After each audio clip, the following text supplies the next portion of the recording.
todos. Mi nombre es Silvina Repetti, soy miembro del Instituto de Derecho del Trabajo del Colegio Público de Abogados de Capital Federal. Buenas tardes. Y les doy la bienvenida al segundo Congreso de Derecho del Trabajo del Colegio Público de Abogados y 40º Foro Federal de Institutos y Comisiones de Derecho del Trabajo de Colegios de Abogados y Procuradores de la República Argentina.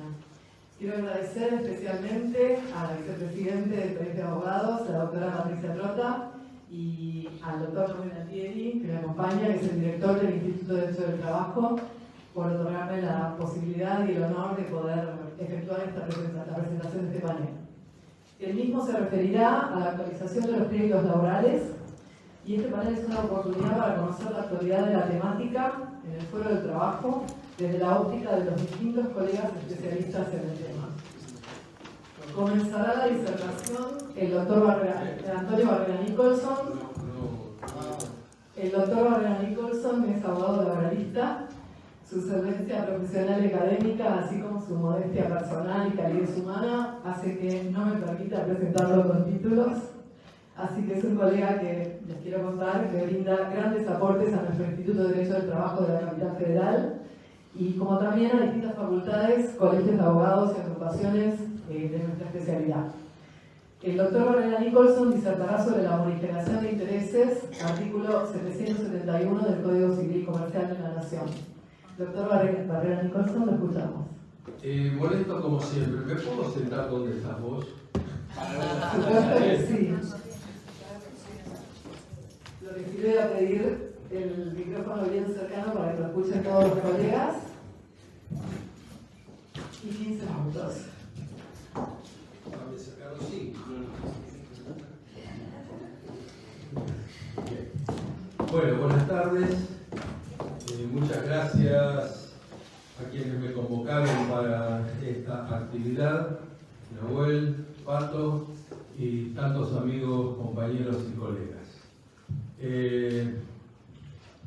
Siempre pongo mi número de WhatsApp del estudio por si queda alguna duda, algún cuestionamiento, algún piedrazo y esas cosas que suelo generar, puedan utilizarlo y los que me conocen saben que contesto absolutamente todo.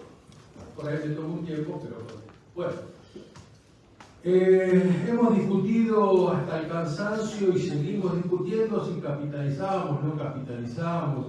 Y recién ahora empieza como a ser normal, al menos en el ámbito de la capital federal, porque en la provincia de Buenos Aires el 770 no rige, hay una cortina de plomo detrás del Riachuelo y de la General Paz, y consecuentemente la fuerza del derecho positivo no llega a la provincia.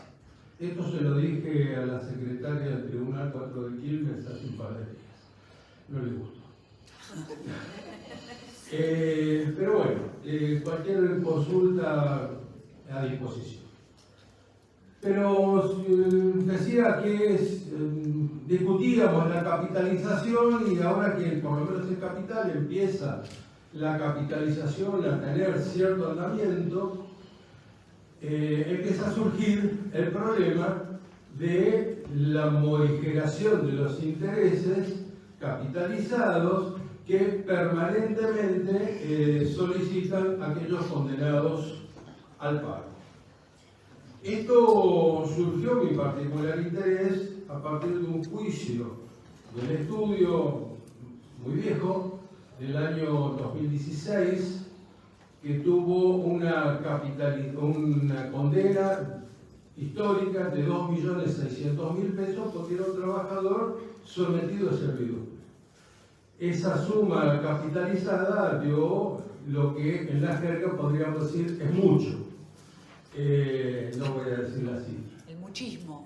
Es muchísimo. Pero el tema es que es mucho y que es muchísimo.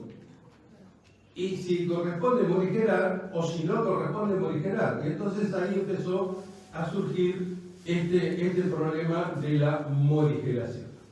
Entonces, como siempre hacemos, siempre hago, ¿qué dice el derecho positivo? Porque uno de los problemas que tenemos en la Argentina es que el derecho positivo no se aplica o se aplica conforme a los criterios que a algunos se le antojó en una noche de bacanal. Entonces, está en pantalla, yo no se lo voy a leer, pero dice que los jueces pueden reducir cuando el resultado excede sin justificación y desproporcionadamente. Entonces, la llave de la aplicación de la morigeración de los intereses es que el resultado exceda sin justificación y desproporcionadamente. Ahora nos cambió de lugar el problema, que es sin justificación y que es desproporcionadamente. Pero no es esto los únicos problemas que nos presenta la situación. Y como los problemas son varios, hablemos un poquito de cuáles son los criterios interpretativos en materia de interpretación de las normas que nos deben guiar en el derecho del trabajo. La primera, obviamente, la garantía constitucional de protección contenido en el artículo 14 bis, que por conocido, obvio, no me voy a referir. Pero también que la interpretación de las normas no puede ser restrictivo, y esto es algo que no tiene, me parece, suficiente recorrido, está en el inciso 23 del artículo 75. ¿Qué establece esa norma? La norma establece entre las facultades del Poder Legislativo la de reglamentar los derechos y garantías de manera de asegurar que el pleno goce y ejercicio de esos derechos, particularmente mujeres, discapacitados, etc. Entonces, si el legislador está autorizado a reglamentar de manera de asegurar el pleno ejercicio y goce y ejercicio, quiere decir que si no asegura el pleno goce y ejercicio, esa regla, ya no estamos en el 28 de la reglamentación razonable que no pulverice, como decía la vieja corte, sino que solamente se tiene que asegurar exclusivamente el pleno goce y ejercicio. Si no asegura el pleno goce y ejercicio, esa reglamentación es inconstitucional porque no cumple con el test correspondiente. Entonces, si el legislador no puede asegurar el pleno, no puede menos que asegurar el pleno goce y ejercicio de los derechos y garantías. La interpretación, el intérprete puede hacer lo que el legislador no hace. Se puede interpretativamente establecer soluciones restrictivas cuando la ley no lo puede hacer. En mi interpretación, la interpretación no puede ser restrictiva. Seguimos. El principio de pro persona del artículo 29 de la Convención Americana de Derechos Humanos y literal 158 de la opinión consultiva 18 siempre debe estarse a lo que es más favorable al sujeto protegido, en este caso la persona que trabaja. Estos son los parámetros a través de los cuales en todo ámbito del derecho del trabajo debemos interpretar las situaciones sometidas a decisión. Y ahora vamos a la cuestión de fondo. ¿En qué momento procesal se peticiona la morigeración? ¿Se puede pedir cuando se apela? Y en realidad no. En realidad lo que se puede hacer cuando se apela en primera instancia es decir, señor, no corresponde la capitalización, o no me gusta la capitalización, o el criterio que se tenga. Pero no podemos morigerar intereses que no tenemos liquidados. En consecuencia, la sentencia de Cámara que establece y ratifica, ahora las sentencias de Cámara dicen, se capitaliza, las que interpretan correctamente la norma, ¿no? Se capitaliza la capitalización opera desde la notificación de la demanda, o sea, desde. Y entonces, con la salvedad de que eventualmente la morigeración del 731. La pregunta del millón es, ¿tenemos en la sentencia de Cámara liquidados los intereses para ver si estos deben ser morigerados o no morigerados, cualquiera sea el análisis que hagamos de esa morigeración? No tenemos intereses liquidados. Entonces, no se puede interponer un recurso extraordinario federal para morigerar lo que no está liquidado. Consecuentemente, a los efectos de la morigeración, la sentencia de Cámara no es sentencia definitiva, siempre es mi criterio. Entonces, ¿cuándo se calculan los intereses capitalizándolos en los términos del artículo 132, que es cuando se practica la liquidación definitiva? Recién ahí vamos a tener un monto que podrá ser razonable, podrá ser irrazonable, podrá tener, y siempre para el que paga va a ser mucho. Por supuesto, entonces, recién ahí se podrá interponer la petición de la morigeración de los intereses. De allí tendremos eventualmente sentencia de resolución de primera instancia, de segunda instancia, y recién ahí podrá el interesado llegar a la Corte a través de un recurso extraordinario, porque recién ahí tendremos sentencia definitiva. Volvamos a los parámetros de la norma. Dice, sin justificación y desproporcionadamente. Recordemos que esto es la llave para poder aplicar los jueces la bendita morigeración. Entonces la pregunta es, ¿cuándo es injustificada? ¿O cuándo es desproporcionado? Y evidentemente ya no podemos estar diciendo que mucho sea un criterio que pueda servir para aplicar o no la morigeración de los intereses. Porque mucho siempre depende de quién le va a pagar. Y todos sabemos que cuando hay que pagar siempre es mucho, aunque sea un café de 1.200 pesos. Para saber y para poder analizar esta situación, tenemos que recordar cuál es la función de los intereses moratorios. Y recordemos que los intereses moratorios tienen carácter indemnizatorio, es una indemnización si se quiere tarifada, cambia la tasa, pero la función que cumple el interés moratorio es la sanción o la reparación del daño por la mora. En consecuencia, no alcanza con que se mantenga el valor del dinero frente al proceso inflacionario, porque si tenía 100 y el proceso inflacionario me determina 200, lo único que estoy haciendo es manteniendo el valor. ¿Y qué pasó con la reparación de la mora? Entonces, porque los criterios de los jueces dicen, no, pero mantiene más o menos el valor, pero no se trata de indemnizar. Y si tiene que indemnizar, es obvio que el resultado debe superar la depreciación de la moneda. Y debe contemplarse además en el resultado final el origen, la razón por la cual se estableció la capitalización, que era la disuadir a mantenerse en una situación de mora al obligado al pago. ¿Por qué?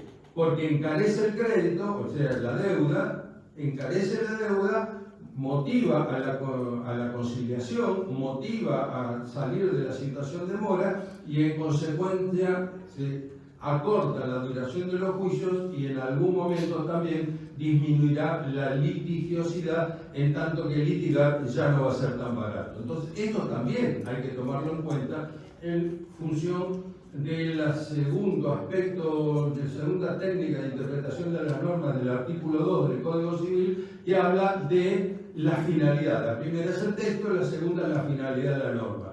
La finalidad de la norma es encarecer para disuadir la extensión de la mora en el tiempo, y entonces en el resultado final este elemento no puede estar, no puede no estar. Entonces, ¿cuándo sería injustificado? Primera parte de la llave. Dice, la justicia, lo que está justificado según el diccionario de la Real Academia, es cuando las cosas son conforme a justicia y razón. ¿Y cuándo son conforme a justicia y razón? La pregunta por la negativa, ¿es justo cobrar en moneda depreciada? Pareciera que no. ¿Es justo cobrar en moneda que solo compense la depreciación? Parece que no. ¿Es justo que se compense la inflación y se calcule solo una tasa pura? Recién se mencionó el 6 o el 8. Yo quiero recordar que en la Cámara Nacional de Apelaciones del Trabajo, la tasa en tiempos en los cuales se actualizaba por costa de vida era el 15%. En principio de progresividad en su función unidireccional no se puede volver. En la Cámara Nacional de Apelación del Trabajo tenemos que seguir sosteniendo el 15. Es razonable morigerar, porque mucho, ya lo dije varias veces, más subjetivo que mucho no debe haber. Y además, el trabajador, la persona que trabaja, debemos leer acá, no me entraba en una sola línea, la persona es el sujeto de protección, sujeto protegido. En consecuencia, no podemos tampoco en este caso hacer interpretaciones de carácter restrictivo. Debe ser un poquito más, porque si no, no hay protección. ¿Y cuándo es desproporcionado? Desproporcionado con respecto a qué. Porque es desproporcionado, sí, pero pará, ¿respecto de qué? Entonces, ¿cómo comparamos? Y tenéis que tener en cuenta primero el valor histórico del reclamo. Y esto lo señalo porque este juicio, esta sentencia que mencionaba hace un ratito, de esta persona que estaba sujeto verdaderamente a una situación de servidumbre, de explotación laboral extrema, daba 2.600.000 pesos en el año 2016. Con lo cual, si no tomamos en cuenta el valor histórico, tampoco vamos a poder evaluar si el resultado final es mucho o no es mucho. Un minutito. No me va a alcanzar. La depreciación de la moneda, eso también hay que tomarlo en cuenta como parámetro de control. Porque si nosotros tenemos que comparar con respecto de algo, evidentemente la depreciación de la moneda es un elemento objetivo. ¿Y cómo se debiera realizar esta comparación? Como dije recién, objetivo y portable. Entonces, los créditos alimentarios se compadecen con el índice de aumento del costo de la vida, porque lo que hace el trabajador con su dinero no hace inversiones en las Islas Seychelles, como alguna jurisprudencia de la Corte de la Provincia, sino que compra comida. Entonces, el aumento del precio de la comida parece un elemento objetivo de comparación. Más la tasa del 15% que mencionaba recién. Este es un poco el aspecto en el cual creo que debemos centrar un análisis sobre qué es justo y qué es desproporcionado. Desproporcionado, además, debiera ser toda aquella liquidación que exceda en un 33% el coste de vida más el 15%. ¿Por qué digo 33%? Porque es el criterio que la Corte fijó en Bisotti para establecer qué cosas eran violatorios del derecho de propiedad. Entonces, si sirvió para recortar los créditos de los trabajadores, que sirva para defender los créditos de los trabajadores. Hay una regla de clausura a partir de todo este análisis de los principios que vengo sosteniéndose hace algún tiempo y que sostiene que en todo sistema jurídico protectorio siempre se debe aplicar la norma y la interpretación más favorable al sujeto protegido. Y un mensaje final, petulante, como siempre. La finalidad del derecho es la paz. La lucha, la forma de alcanzarlo. Lo dijo un tal Rudolf Ollierin allá por 1877. Muchas gracias.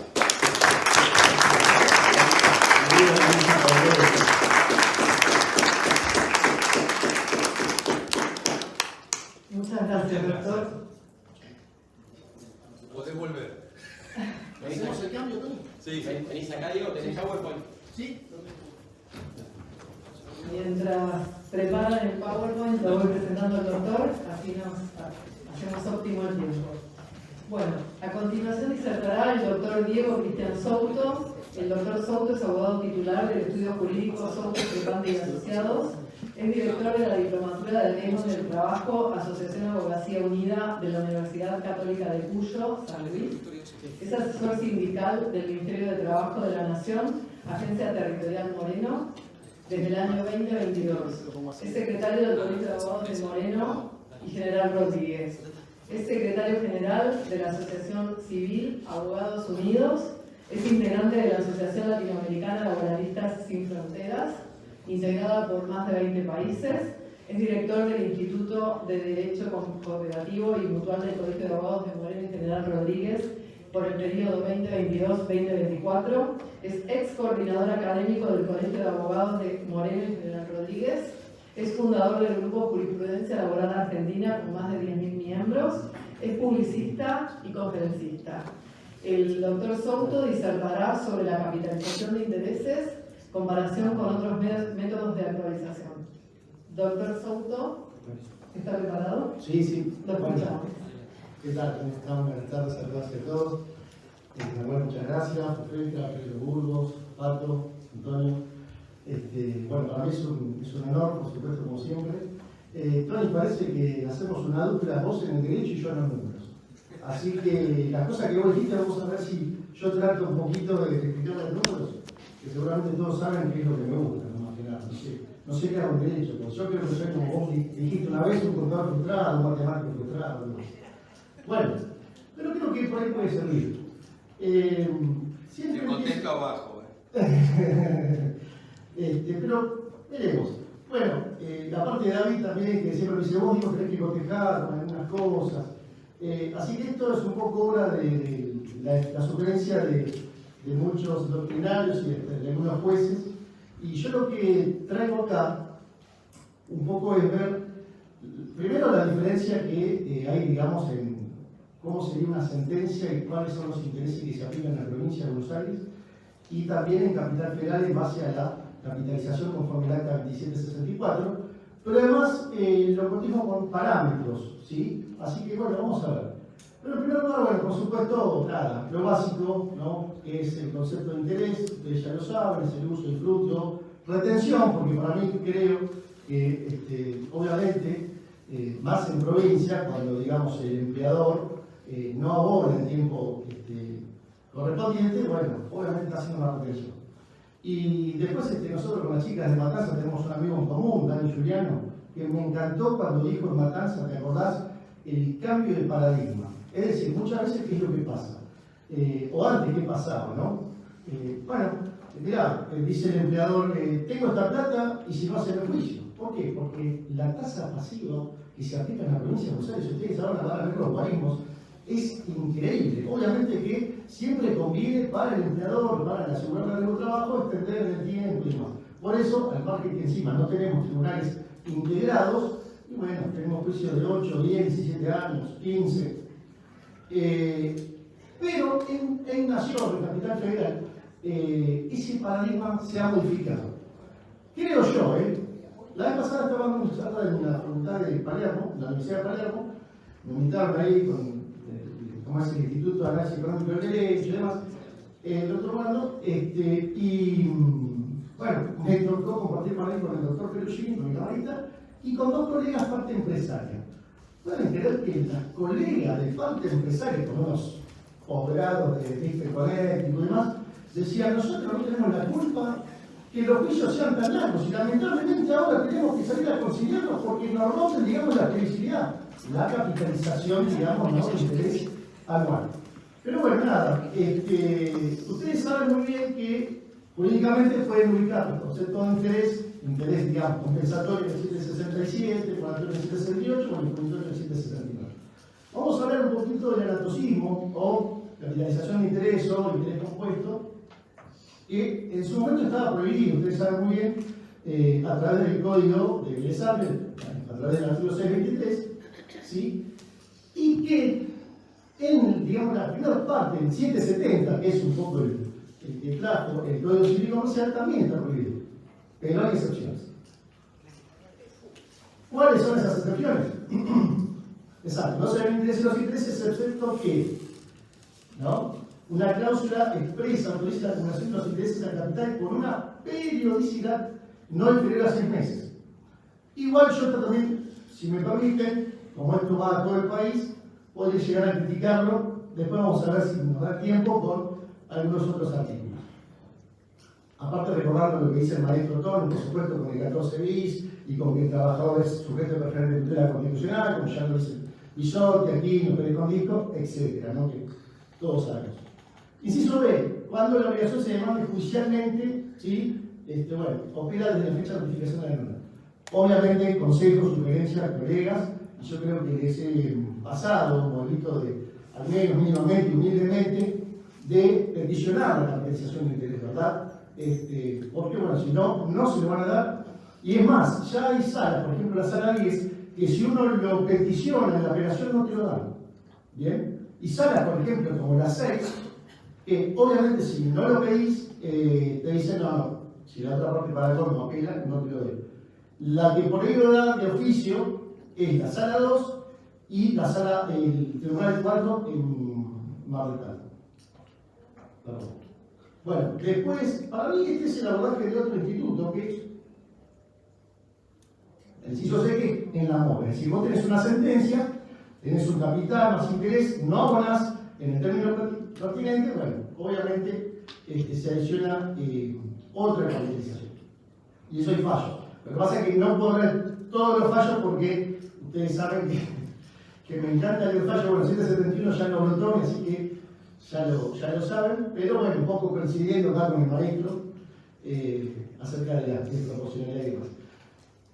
Pero bueno, vamos a los números. Vamos a ver un ejemplo, ¿sí? Un ejemplo de un distracto de hace 5 años, por ejemplo, y supongamos que el capital histórico es de $1.000.000 de pesos. Veamos cuánto es, hoy decía María que tenemos en un año 138% de interés, ¿verdad? En un año.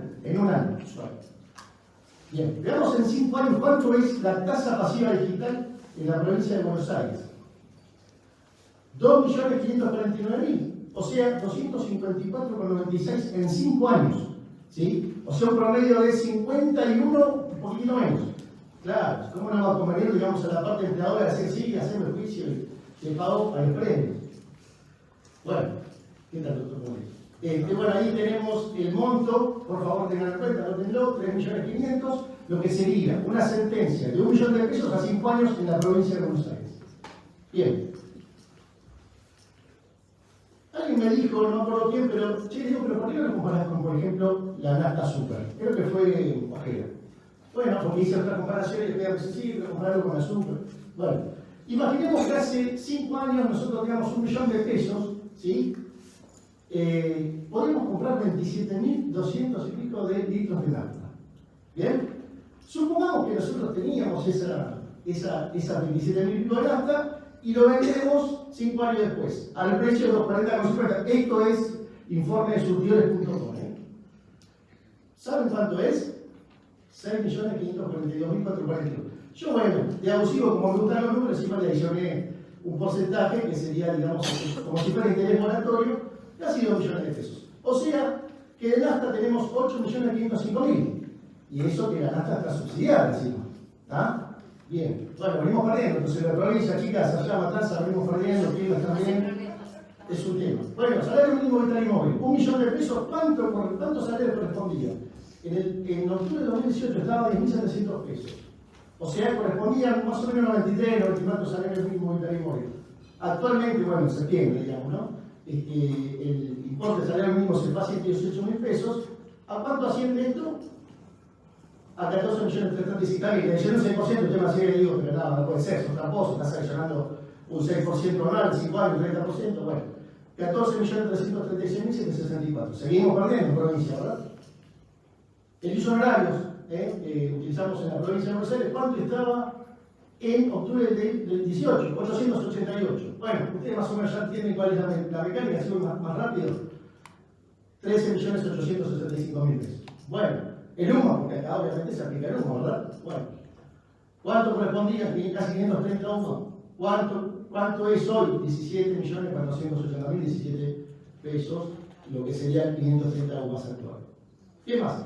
Bueno, obviamente voy a aplicar también las comparaciones, porque esto es lo que utilizan algunas salas, por ejemplo la sala 4, la sala 7, que utilizan el IPC más una tasa del 6, y también el RIP, que utiliza la sala 9, más una tasa del 7%, en 5 años un 35%, ¿verdad?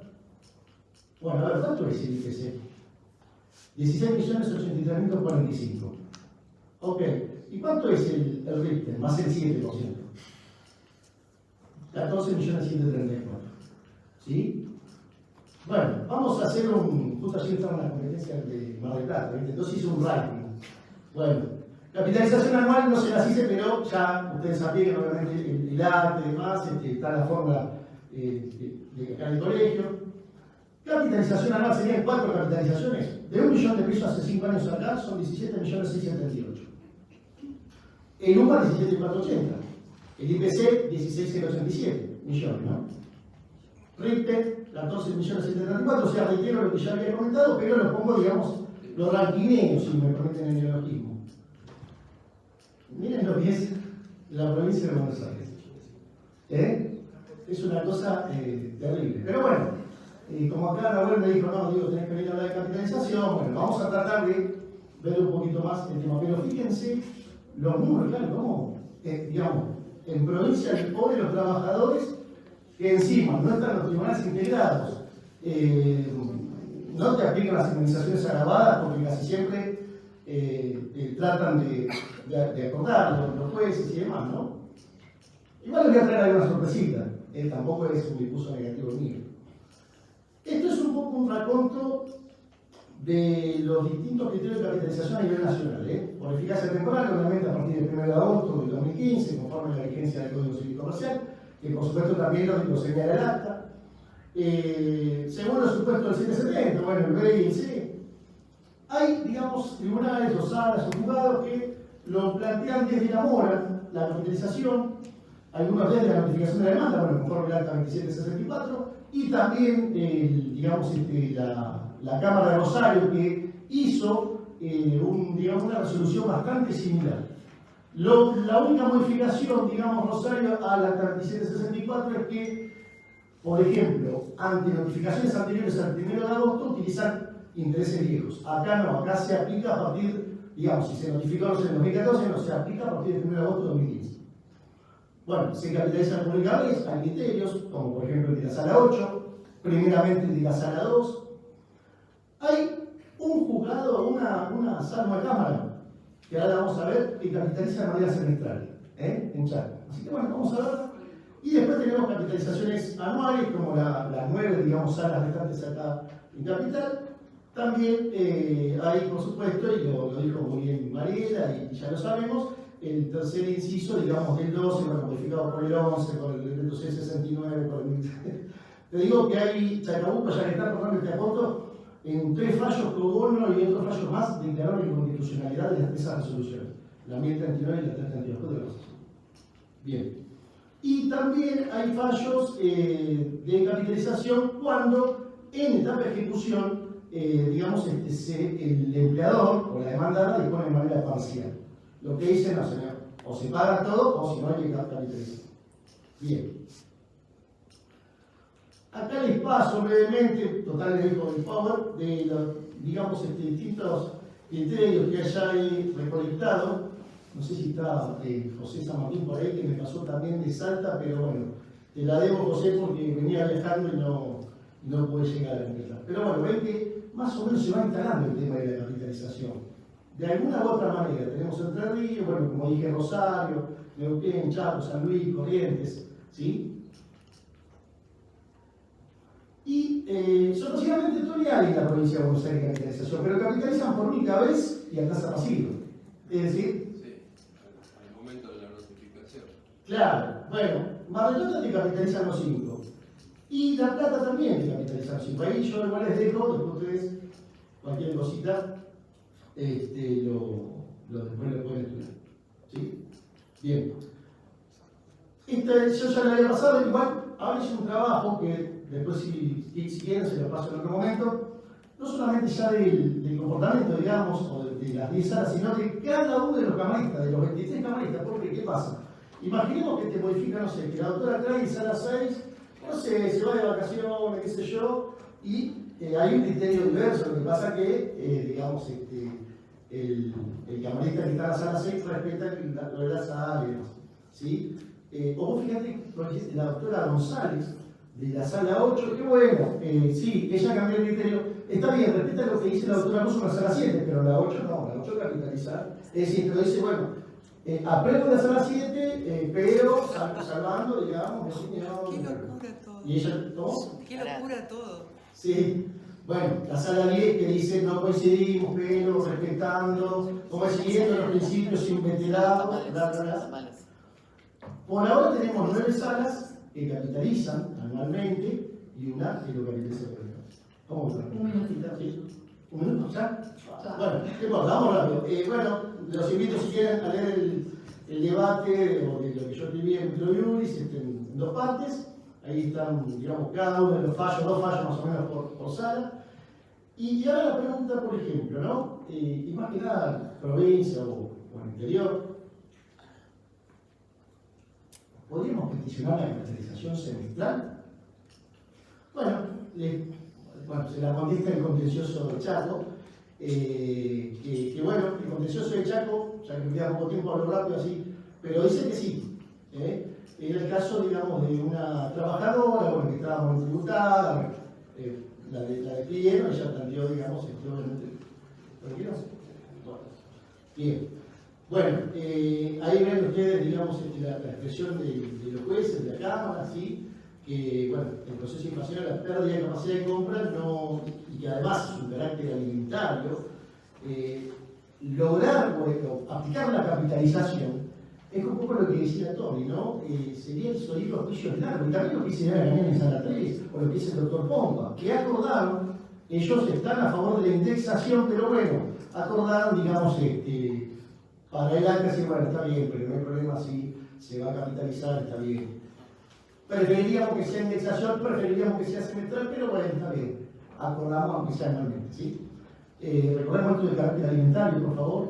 Y bueno, lo que comentaban los jueces, disuadir los juicios largos, evitar que el deudor crucial pague menos intereses por tener dinero depositado en un banco. No se los traje acá porque, bueno, tantas cuentas los iba a variar, pero imaginemos la web que hace 5 años, vos haces todo, factura un poco, tanto un poco. 10%, bueno. Imagínate que esa pyme te llega hace 5 años un juicio y te dice, doctor, mire, tengo un juicio por 1 millón de pesos. ¿Qué hago? Vos le decís, no, mira, no abones, no sé, ¿sabés qué? Agarré ese monto y ponelo al banco. Laburalo, ¿no? Como se dice financieramente. Bueno, es casi 30 millones de pesos. Yo esa cuenta la hice.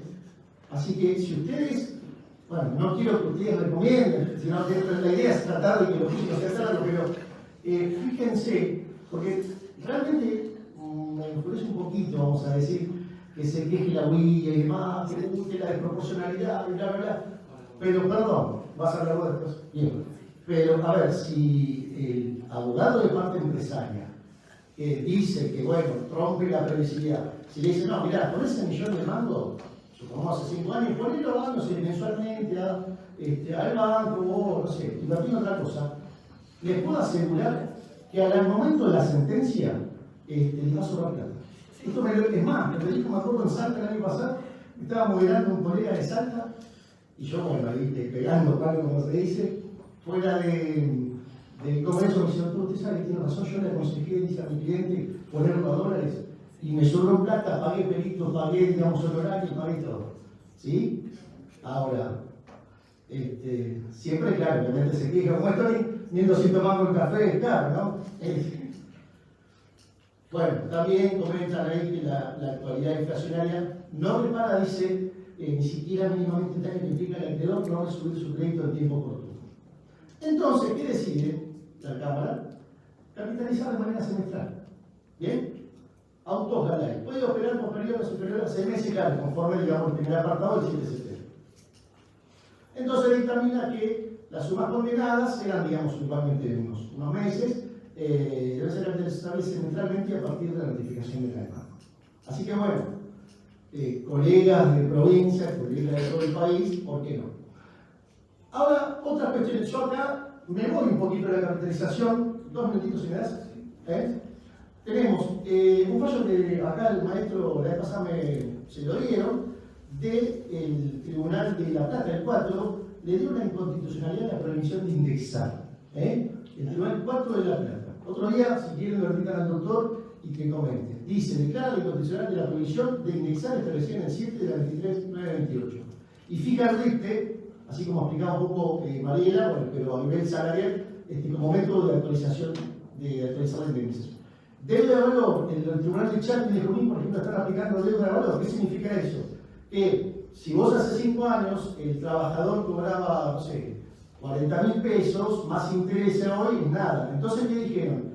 Los jueces del doctor Yanivel y demás de Chaco, de Junín, que también aportó. Dijeron, no, ¿cuánto es el salario de hoy? Entonces, bueno, aplico el salario de hoy más intereses moratorios de 6% anual. Bueno, ahí ustedes tienen, ¿sí? Tienen Chacabuco, tienen Junín, tienen... Es más, llegó a la Suprema Corte y la Suprema Corte le rechaza el tiro a la demandada, por ejemplo, en Condos, ¿dónde está? Condos con secundas. Obviamente reivindicando lo que hace el doctor Yanivel, reivindica, digamos, la palabra de Centeno, ¿qué más? Bueno, también deuda de valor en fallo sobre reparación integral, Aguiar y Papalia, en Sistémica Monchel y Amaya, tiene la doctora Cohen hace, digamos, una modificación. Fíjate un poco lo que decía Antonio de Bisotti. Lo que hace la doctora Cohen es extraer el IBM del módulo salarial anual actual y le extrae el 33% a lo Bisotti. Una cosa que no está ni en las normas ni en los decretos, nada. Dijo, no, bueno, esto, claro, como pasó demasiado tiempo, entonces, ¿qué hago? ¿Cuánto es lo que cobra, digamos, si esa persona de acá a un año atrás? Bueno, tanto dinero, le extraigo el 33%, eso lo tomo como IBM y hago una fórmula aritmética. Y le adiciono la tasa, el 6% de tasa moratoria. Bueno, seguimos. ¿Ya? Bueno, 70, recuerden que después va a estar tratado, creo, ¿no? Como deuda de valor. Y ya terminó. Acá les paso fallo, bueno, Tribunal de Perú también. Con esto termino. Sentencia de valor, esto es una cosa novedosa, no sé si la sabías. Perfecto. Bueno, hay una sentencia que no es laboral, es en un civil, el 3 no es sentencia firme, pero el juez habla del peso valor argentino. Es una moneda que está vigente, ¿sí? Es del año 1881, conforme a la ley 1130, ¿sí? Y se utiliza en el derecho a la navegación, en el derecho aeronáutico. ¿Sabe cuánto vale, por ejemplo, una muerte en el derecho de la navegación? 171 millones. Cotiza el Banco Central trimestralmente, fíjense ustedes. Bueno, y lo que dice el juez, que la validez normativa de una moneda en un ámbito de la operativa a todo el conjunto del derecho positivo. Me pareció interesante eso, como para que también los colegas puedan utilizarlo. Bueno, sigo, pero ya termino. 552, acuérdense, por favor, digamos que si bien lo utilizan en el derecho de familia, bueno, también habla de deuda de valor, que la obligación alimentaria tiene carácter de deuda de valor, hasta lo dice Lorenzetti, Y nada, fíjense, con esto termino, que el 1398 permite a la cuenta corriente capitalizar trimestralmente. Ahora, ¿cómo es el tema? El trabajador no es sujeto de tutela preferente, o sea, ¿cómo es el tema? Nosotros entonces podríamos pedir trimestralmente, si lo dice el 1398, pero bueno, nada, qué sé yo, lo dejo para pensar. Muchas gracias, Nahuel, muchas gracias a todos.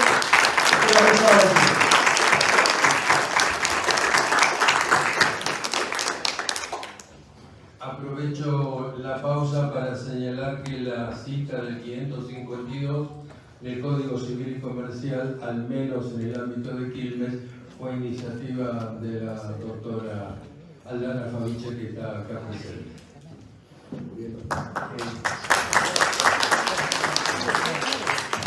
Muchas gracias, doctor. Siempre tengo que hablar rápido porque no me Bueno, por último, es el turno del doctor Nahuel Altieri. El doctor Altieri es abogado litigante con 20 años de experiencia en la justicia del trabajo. Es director de la firma Altieri Legal. Es fundador y presidente de la Asociación de Abogados del Fuero desde junio de 2019. Es creador del sistema de redes sociales multiplataforma denominado AFTE, Abogados del Fuero del Trabajo en Emergencia. Es director del Instituto del Derecho del Trabajo del Colegio Público de Abogados de la Capital Federal desde noviembre de 2022. Es integrante del jury de enjuiciamiento del Consejo de la Magistratura de la Ciudad Autónoma de Buenos Aires desde diciembre de 2022.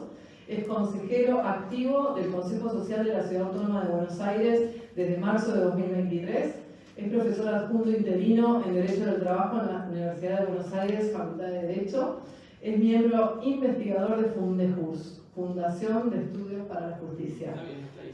La disertación, ¿decimos cómo se llama? Se titula Luchando por la justa recomposición de los créditos laborales. Doctor, tiene la palabra. A ver, muchas gracias. Bueno, siguiendo las enseñanzas de Antonio, no soy doctor, me dicen doctor, pero no soy. A duras penas hice una especialización en Derecho Empresarial con especial énfasis en laboral. Me voy a parar para dolor de cabeza del streaming y animarlo un poco. En primer lugar, bueno, tengo que agradecer a la gente que nos ayudó a la organización, a mi amiga Patricia Trota, Mariela, Agustina, Antonio y a la gente de Fofetra. En segundo lugar, a la moderadora y a mis compañeros de panel. Para mí es un gran honor realmente hablar con Antonio, que es una persona muy generosa y a la que cito en mis demandas con el CAPIT que ha desarrollado, que me parecen geniales, como la aplicación del 132.000 para trabajadores no registrados. Y por supuesto con Diego, que es una persona sumamente estudiosa, que entre los dos han hecho un aporte tan grande que para los conceptos que voy a repasar, con la base que ya tenemos, va a servir para que nos quede, porque está probado científicamente para que el ser humano aprenda, tiene que dar repetición la cosa. Bueno, vamos a hablar entonces de este tema, del cual venimos hablando, por lo menos en mi caso del 2017, e insisto. Me voy a detener particularmente esta vez en tratar de convencer a los magistrados que aplican una sola capitalización de que es insuficiente. Sean los que están en la Cámara, sean los que están en primera instancia. Hay muchos que, como hace 20 o 21 años que les digo, les tengo aprecio inclusive. Entonces lo voy a hablar con mucho respeto, pero con énfasis. Con énfasis porque lo que acá se trata de cuestiones, como dijo Diego, en un punto científicas. Hay que hacerlas por eso. Bien, los motivos da mucho, lo dijo Antonio, lo dijo, se asustan, caen presos del nominalismo. Pero ¿qué es lo que da mucho hoy? Da mucho el valor de los alimentos, da mucho el valor de los medicamentos y lo que los tiene que asustar, que da mucho lo que duran los juicios. Eso es lo que da mucho, señores magistrados y magistradas. Entonces, para terminar con esto hay que ponerse a hacer las cuentas. Hagamos las cuentas. Sentencia actual, fresca. Me notificaron el 27 de noviembre. Compartimos un caso real. Vamos a demostrar que una sola capitalización no compensa la falta de disposición del dinero. Y otra cosa que nos refrescaron Antonio y Diego, que es que el valor del no uso del dinero es distinto de la depreciación o devaluación. Para nosotros como vos, estos esos números nos cuestan, pero hay que entenderlo. Es lo que se conoce como tasa pura, que están aplicando un 6 o un 7, y acá con Antonio yo decía a veces un 12, a veces un 15, si la Cámara es progresista y progresiva y sigue el PIDES, tiene que aplicar un 15. Esto lo dije en Corrientes hará un mes y pico en el Congreso de la SAE. Entonces, no compensa y tampoco castiga. Entonces el incumplidor es premiado. Ese es el problema que tenemos hoy, que el incumplidor es premiado porque los jueces lo premian con la licuación de su deuda. Es decir, como explicaron de vuelta Diego y Antonio, paga menos. Juzgado 28, fíjense, el juzgado estuvo muy bien, muy rápido, con distracto. Acá siempre nosotros tenemos una demora porque el actor muchas veces no nos consigue los testigos, y hasta que no tenga los testigos recomendamos no meter el juicio porque estamos en un problema. El juzgado sacó sentencia rapidísimo, fíjense. Sentencia, monto actualizado, 4.200.000 con una sola capitalización. Con el acta, como el juicio fue rápido, ya daría 6.752.000. Si lo comparamos con RITE, 5.700.000. Con IPC más INDEC, 6.300.000. Perdón, IPC INDEC. Con IPC más 6, que es la tasa pura, o sea, acá es sin tasa pura, acá con tasa pura, estamos en 7.600, y dólar oficial, si lo comparamos con el valor del dólar oficial, si hubiésemos actualizado el mismo monto, daría 6.300.000. Entonces, fíjense cuánto está perdiendo respecto de una cuestión. Si aplicase el acta completa sería un 40% más, si aplicase el resto un 19%, si aplicase el IPC INDEC un 31%, 31,5%, IPC más 6, 58,26 y dólar oficial 31,07. Acuérdense, por supuesto, que acá el juzgado por suerte fue rápido, la diferencia, si bien en porcentajes son altas, en plata no es tanto, pero cuidado con los juicios largos. Esto es primera instancia, cuando después tenemos que ver que nos toca en la Cámara. O sea, en la Cámara nos toca la sala octava, que tiene un atraso considerable, no es la más atrasada, pero es considerable, encima aplica una sola capitalización, ahí sí se va a ver un serio perjuicio del crédito del trabajador. Entonces, los jueces tienen la obligación de justificar sus sentencias, caso contrario incurren en arbitrariedad. Ya vamos a ver quién dijo esto. Pero qué mejor forma de justificar que haciendo las cuentas, discutamos con los números arriba de la mesa. Los jueces tienen que ser imparciales, pero a su vez ser garantes de un sistema normativo que es tutelar y protectorio del trabajador. Esta frase no es mía, la dijo el doctor Roberto Pompa en un acto frente al edificio de la Valle 1268 cuando en el gobierno anterior se discutía el traspaso. Tienen que ser imparciales, pero son garantes de un sistema que es protectorio del trabajador. Son dos cosas distintas. ¿Bien? Entonces, si la forma que están resolviendo no protege el crédito del trabajador, están incumpliendo, o al menos cumpliendo en forma deficiente, su obligación principal. Entonces, en la fórmula Hood-Robin, le quita a los pobres para dar a los ricos. Siempre que discutimos derecho al trabajo, discutimos puja distributiva. Y acá estamos discutiendo precisamente que el Poder Judicial del Trabajo viene a reparar, si lo quieren hablar desde el punto de vista del análisis económico del derecho, las asimetrías del mercado. ¿Bien? Entonces, cuando alguien incumple, la justicia o el Poder Judicial, mejor dicho, quien tiene que corregir esto. Y esto es buenísimo. Adivina, adivinador. ¿Quién dijo?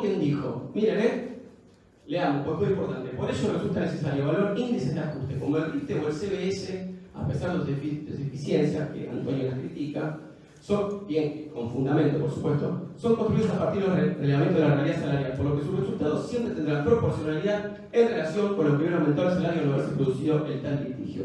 Yo ahí hago una pausa y tengo una crítica. Nunca tenemos que utilizar ni el RITE ni el CBS. ¿Por qué? Porque los salarios suben por la escalera y los precios suben por el ascensor. Entonces tenemos que utilizar el IPC. Y siempre y cuando no esté manipulado, ¿no? Entonces fíjense, en tal circunstancia concluye justamente, es decir, con justicia, el trabajo realizado por la UBA cuando concluye que, en pos de mantener el poder adquisitivo del crédito laboral en el tiempo, evitando oscilaciones reales bruscas, luce más adecuada una fórmula que introduzca tanto una actualización salarial como una de valor adquisitivo del dinero, cuya combinación permita aproximar el poder de compra de la remuneración del trabajo, la cual podría lograrse mediante el uso de una cláusula de ajuste como el RITE, el CBS, coeficiente de variación salarial, y o el IPC. Entonces les pregunto a ustedes, ¿quién creen que dijo esto? No. Lorenzetti. Peor todavía. ¿Nadie sabe?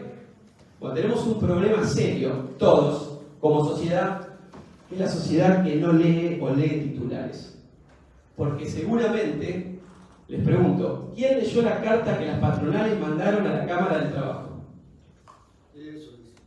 Dice exactamente esto. Miren quiénes fueron. ¿Lo pueden creer? Se acabó la discusión. Se acabó. Fueron ellos. Funes de Rioja lo pidió. Yo creo que, a ver, espero que el doctor no se ofenda, pero o capaz está en su fase más progresiva de la vida, o capaz, no sé si leyeron lo que firmaron, pero si lo leyeron, o está su firma, ya están comprometidos. Entonces, si Paula Tavilla de IDEA, si Martín Galeano de ADEFA, si Alberto Garay, del Colegio de la Ciudad de Buenos Aires, donde están todos los estudios jurídicos del establishment argentino, si Natalio Grima de la Cámara Argentina de Comercio, y por supuesto el gran abogado y presidente de la Unión Industrial Argentina, presidente de la Unión Industrial Argentina, está pidiendo la indexación de los créditos, ¿qué le vamos a decir a los jueces, doctor Larani, por ejemplo? Que lo pidieron ellos. Que lo pidieron ellos. Entonces, si lo pidieron ellos, no tengan problema que nadie los va a llamar para quejarse, porque fueron ellos los que lo pidieron. Fíjense, qué hermoso documento. Buenos Aires, 6 de junio de 2023, en referencia al acta 2764-2022. Justicia. Le damos a cada uno los suyos, porque lo pidieron ellos y nosotros estamos de acuerdo. Entonces las patronales pidieron IPC más tasa pura. Fíjense que los que no aplican esto están siendo menos progresistas y menos protectorios que los propios deudores. Entonces ya estamos en una verdadera injusticia. Por eso, al difundir esto que todos vamos a difundir, se va a acabar. Porque con los fundamentos teóricos que han dado mucho mejor que yo, Diego y Antonio, no quedan dudas. Seguimos. ¿Qué pasa en la Corte? Siempre decimos que la única, esto lo dije en 2022, post-acta en Mendoza, hay recursos, varios de ellos interpuestos por el doctor González Rubio, 55, y es muy interesante, habían citado en el panel de seguridad social el doctor Abramovich, que tiene unos dictámenes que son realmente espectaculares. ¿Por qué lo traigo? Porque estas son las herramientas que en un congreso de la abogacía, es un congreso de abogados para abogados, tenemos que darle a los expositores, tenemos la responsabilidad de darles herramientas y material para plantear sus demandas. Y vamos con este brillante dictamen. Fíjense, ¿qué dice? Acá obviamente esto es para la provincia de Buenos Aires. Fíjense, no dio un adecuado tratamiento de los planteos recurrentes, quien se agravió del resultado confiscatorio de la liquidación y de la pérdida del valor real de su crédito alimentario. Bien, entonces, esto les pega también a los que reiteran su doctrina, el famoso copia-pega, copia y pega no, que va a alterar las condiciones. Yo di el ejemplo de un caso donde me hicieron un copia y pega de una señora que vive en Martín Coronado, se accidentó y anda rengueando con un bastón y casi, o sea, le cuesta, cuando tenga que venir a cobrar ahora, que parece que pusieron el despido, y la señora para venir desde allá hasta acá tarda 2 horas, porque camina 2 por hora, porque está rengueando. Entonces imagínense si una persona que trabajaba en, no sé, en una casa de fotografía y vive en Martín Coronado, va a alterar la economía. La economía está desbaratada por otra cuestión, que no tiene nada que ver con los trabajadores. Esto llega al final, y la incidencia de esto sobre la economía nacional es ínfima. Los problemas de la economía nacional son otros que no vamos a discutir acá. Fíjense lo que dice acá el dictamen de la Corte. Cuidado con dejar sin sanción al incumplidor. Ello dejaría sin sanción el incumplimiento del deudor y sin protección adecuada al valor real del crédito alimentario del trabajador. En consecuencia, la extensa prolongación en el tiempo del proceso judicial podría afectar al acreedor, mientras que beneficiaría al incumplidor. Esos extremos fueron ponderados por el ACUO, que en este caso es un tribunal de la provincia. Y en conclusión, dice, fíjense, sin realizar una... Bueno, nos quedamos... ¿Quién me está haciendo el chiste de la pantalla? Fíjense, voy a leer. Es por ello que debe ser dejada sin efecto con fundamento en la doctrina de la arbitrariedad. El concepto de arbitrariedad, que lo dije hace un rato, no se me ocurrió a mí en una noche de bacanal, como dice Antonio, sino que lo está diciendo el procurador de la Corte. Entonces nosotros cuando fundamentemos nuestras demandas, nuestros escritos, nuestras apelaciones, vamos a citar al procurador de la Corte. ¿Bien? Esto es un tema que está en trámite. Y acá dice cómo están los votos. Esto lo dije de vuelta en octubre de 2022. Al parecer habría empate. Ya se le comunicó a la parte sorteada que iba a votar a la doctora Pérez Toñola, presidente de la Cámara de Seguridad Social, porque 2 votaron para un lado y 2 para el otro. Y me contó un pajarito que la doctora ya había votado hace rato. Y el fallo no sale. ¡Qué misterio! ¡Qué misterio! La Corte, como saben, es un organismo político con contenido jurídico. Así que... Escaso contenido jurídico. Bueno, por eso, escaso, y como dijo alguien en nuestro foro AFTE, estamos ante la posibilidad de tener el peor fallo en la historia de la Corte o un fallo que haga justicia. Bien, ahí cuando hablé por primera vez, por eso siempre hablo de los grandes cambios sociales y cuál es la propuesta. Esto cuando hablé, me escucharon 5 personas en un aula de este tema. La grabé. Esto fue en 2017. Entonces, acá estamos, ¿no? Es el llamamiento que siempre hago a no claudicar, porque nosotros somos la gota quebrada de la piedra. Porque es fácil, ahora por ahí estamos todos juntos, pero cada uno generalmente escribe en la soledad de su despacho, ¿no? Entonces dice, ¿por qué esto? ¿Por qué esto? Ahora, si todos juntos insistimos, como se insistió para que la Cámara del Trabajo finalmente llegue al acta 2764, tenemos que seguir insistiendo y no quedarnos quietos y estar unidos como se hizo ahora la reunión ayer de todas las agrupaciones para defender nuestra profesión. Porque esta clase de cuestiones denigran nuestra profesión. Porque si las indemnizaciones son bajas para los trabajadores, también es bajo lo que cobramos nosotros. Y esto hay que decirlo y sin vergüenza. Nos tiene que honrar hacer lo que hacemos y no podemos quedarnos callados. Entonces depende de que todos nosotros, en todo momento, se lo digamos con mucho respeto. No es fácil ser juez tampoco, con mucho respeto, pero hay que decírselo para que lo entiendan. Son seres humanos como nosotros, pero teniendo en cuenta las cuentas que mostramos, los fundamentos de alto vuelo jurídico, Antonio, los fundamentos de alto vuelo jurídico y las cuentas que mostró Diego, la única verdad de si alguien es la realidad. ¿Bien? Entonces acá no se trata ni de destruir la empresa ni nada, sino darle a cada uno lo que corresponde. Y si a todo eso le sumamos la carta firmada por todas las patronales del país, ya no quedan dudas. Entonces, voy cerrando ya con esto que dijo el doctor Jorge Frega cuando me invitó a la conferencia en Morón. Nadie puede beneficiarse por pagar lo que no debe. ¿Bien? Y acá lo que sucede es eso. Por no pagar lo que debe. Lo escribí bien, lo dije mal. Menos mal que tengo amigos acá. Nadie puede beneficiarse por no pagar lo que debe. Bien, pagas, no puede ser que pase el tiempo y salgas beneficiado. Está alentando de vuelta la industria del juicio de incumplimiento, porque como dijo Diego, que me hizo el ejemplo, hay algo peor. Un gerente financiero de una compañía, si recomienda pagar, está actuando mal. Fíjense lo paradójico. Entonces, si no quieren tener los tribunales estallados, empiecen a aplicar el derecho con justicia. Bien, entonces, este llamamiento es a la lucha por la justa recomposición de los créditos, por nuestra dignidad, por una sociedad más justa y equitativa. El futuro nos tiene que encontrar unidos, luchando por nuestros intereses, por nuestros derechos y contra los embates de los que pretenden que la crisis la paguemos los abogados, los trabajadores y sus abogados. Eso no puede ser. Que acá estamos ante una crisis, en toda crisis hay reparto de recursos y acá algunos están decidiendo que la crisis la paguen los trabajadores y sus abogados, los que defendemos trabajadores. No se olviden lo que dijo Estela Ferreiro también, no permitamos, porque la mejor forma de recortar derechos es atacar a quienes defendemos esos derechos. No se olviden de eso. Y acá, por supuesto, cierre con Estela, no hay paz posible sin justicia social. Muchas gracias.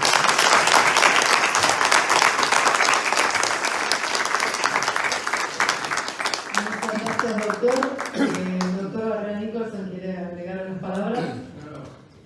Simplemente una cuestión de honestidad intelectual. Cuando mencionaste el módulo de 132.000, quiero aclarar que fue confeccionado, redactado, pensado en conjunto con el doctor Rino Carriel Campuzano, que creo que está acá presente. Les agradecemos la atención prestada a este panel, esperamos que haya sido de suma utilidad y haya contribuido a reflexionar sobre el tema. Abrimos el panel para que puedan realizar preguntas a los expositores. 3 preguntas. Les acercamos el micrófono.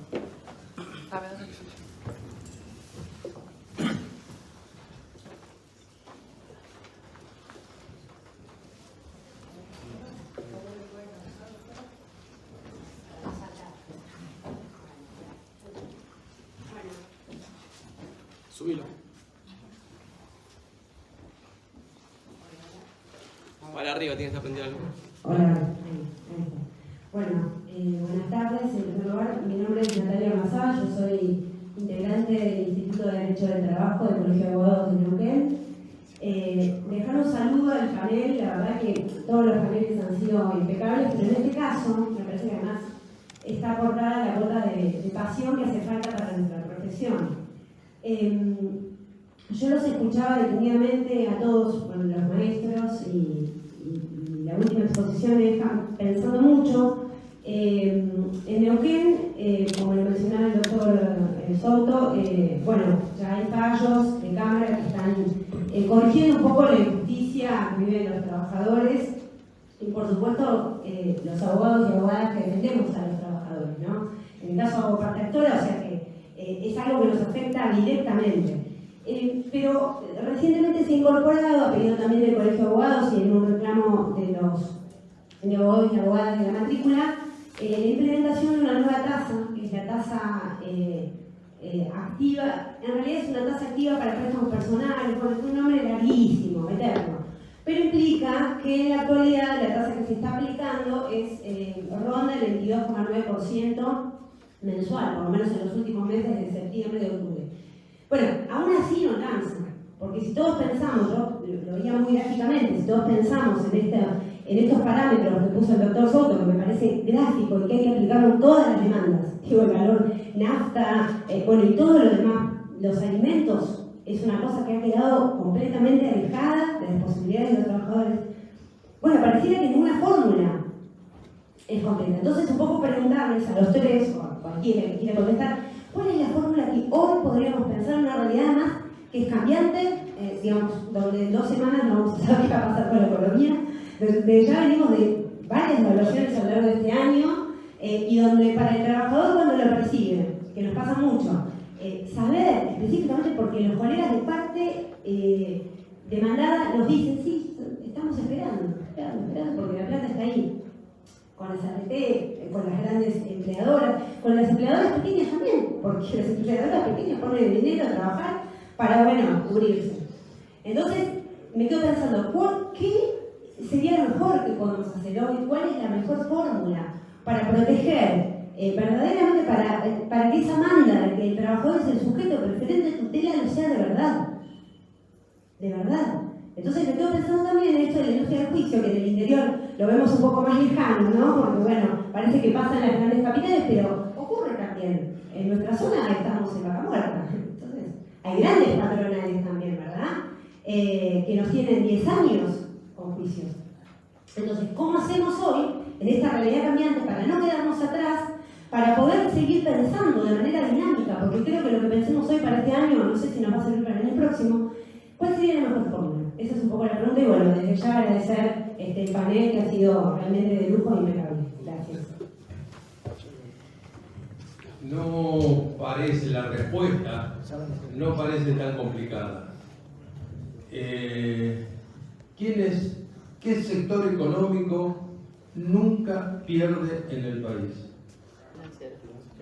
Los bancos, perfectamente. Entonces, ¿cómo hacen los bancos? La capitalización de intereses en los bancos no es trimestral, es mensual. En caja de ahorro y en cuenta corriente, en caja de ahorro no, en cuenta corriente por saldos deudores y en las tarjetas de crédito. Revísenlas y van a ver que está la tasa efectiva y la tasa nominal. Y entonces la capitalización es mensual. El artículo 1 del Código Civil y Comercial de la Nación dice que las costumbres no pueden ser tomadas en cuenta a los efectos de, salvo que estén mencionadas en la ley. El artículo de la cuenta corriente bancaria que mencionaba Diego, al final dice, o las costumbres habituales. Si las costumbres habituales son la capitalización mensual y nunca pierden, porque el capital va a tener mayor nivel de protección que el del sujeto de preferente tutela constitucional. No se puede aceptar que el capital tenga más protección que el trabajo. Consecuentemente vengo proponiendo desde siempre no solamente la tasa del 552, sino además la capitalización mensual. Y ahí nunca va un trabajador a perder.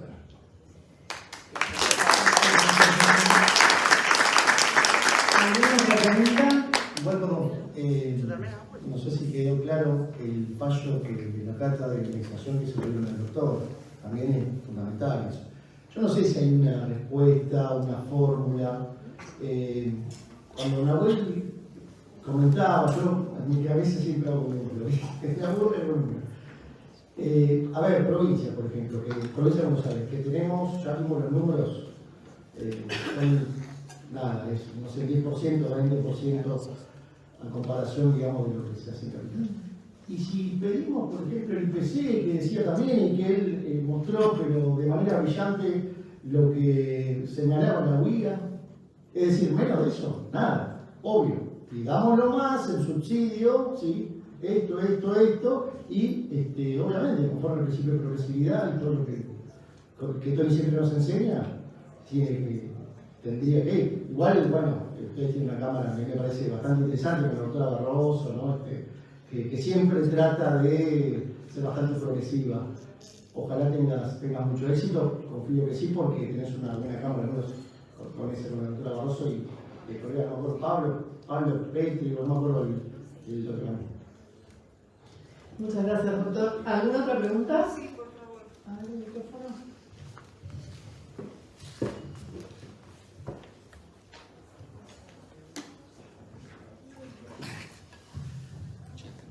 Hola, buenos días. Graciela Mate de La Matanza. Bueno, Diego y Tony me conocen hace muchos años. Una reflexión. Sumando a todos los casos en los que está permitido autorizar, artículo 70 de casas particulares, RIT, todas estas situaciones, AUH, jubilación, que por ley cada 6 meses, hace pocos días, 20 días, se sancionó la nueva ley de alquileres, que en su artículo 4 dispone la no aplicación de la previsión de indexar. O sea, cuando la norma permite, se puede evadir la previsión de indexar. Lo dice la propia ley de alquiler que hace 15 o 20 días salió. Bueno, eso como dato para agregar al 552, al RIT, al artículo 70, todos los argumentos que tenemos.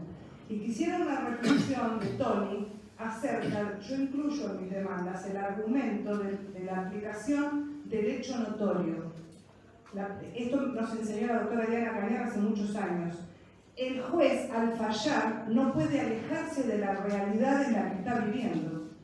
Ningún juez podría haber desconocido que sucedió la pandemia de COVID en el año 2020, como hoy ningún juez puede desconocer los altos índices de inflación. Si su fallo no se adecuara a esa realidad económica, sería injusto. Y además, la doctrina legal, como decimos, bueno, en provincia de Buenos Aires, no con la obligatoriedad que tenemos de aplicarla, la doctrina legal está dictada para un momento determinado, social y económicamente. Por ende, no es eterna, se puede ir actualizando. Quisiera una reflexión acerca de ese tema. Y la reflexión a ese tema es con respecto a la doctrina legal. Me estoy acordando de la provincia de Río Negro, que la doctrina legal, la colega de Neuquén lo tiene más cerca, a lo mejor me puede corregir, creo que dura 5 años. A los 5 años hay que reponerla. Y con respecto a los intereses, estuve averiguando cómo es la situación en Neuquén, porque tengo que estar allá en febrero, y es bastante negativa a nivel de militancia, ¿no? Que no se capitaliza nada. Cámara, sí o sí. Y después, en cuanto a la adecuación o observación de los jueces a la realidad circundante, ¿qué decirte? Decir que así debiera ser parece una verdad de perogrullo. Más nos debiera preocupar aquellos jueces que parecen que están en una torre de cristal, absolutamente ajenos a los ruidos de la realidad diaria, y viven con música funcional y dictan sentencias o resoluciones que uno dice en qué estaba pensando este hombre, mujer, en este momento. Y para no hacerlo largo, creo que la justicia, y creo que en Nahuel vamos a coincidir en esto, padece de un alto grado de exceso de formalismo. Y esto, cuando la forma o el formalismo entra por la ventana, la realidad huye por donde puede. Muchas gracias, doctor. Cerramos acá este panel, los esperamos a las 15:30 después del receso, que vamos a ver derecho individual del trabajo. Muchas gracias a todos y un fuerte aplauso para el panel.